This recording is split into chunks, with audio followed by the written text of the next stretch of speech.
Les Girondins de Bordeaux ne remonteront probablement pas en Ligue 1 et le club au scapulaire a des soucis financiers. Mais Gérard Lopez n'accorde aucun crédit aux offres.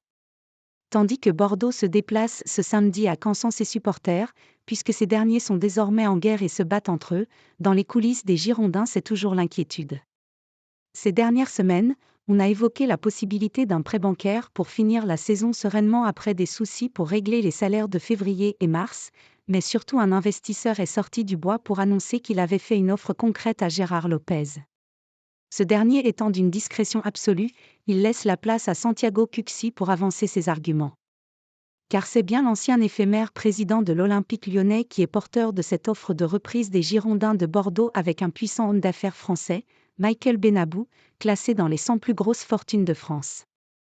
Répondant à France Bleu Gironde, l'ancien dirigeant de l'OL s'étonne du fait que Gérard Lopez n'ait apporté aucune réponse à l'offre qui lui a été transmise, alors que le propriétaire de l'actuel 12e de Ligue 2 a eu des réunions avec lui.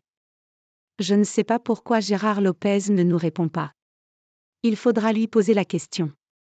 Ce n'est pas la première entreprise que je souhaite racheter, mais c'est la première fois que je n'ai pas de réponse à l'offre que nous avions faite. Cela fait plus de semaines que notre offre est sans réponse. Il va y avoir des échéances, j'imagine qu'il y aura prochainement une communication pour annoncer le futur et le plan pour les Girondins. Clairement, c'était une offre où nous étions majoritaires et je représentais la majorité des investisseurs dans les actions du club. Sans dévoiler ce qu'on s'est dit. Nous avions eu plusieurs discussions avec Gérard Lopez que je trouvais très sympathique. On était d'accord sur un projet.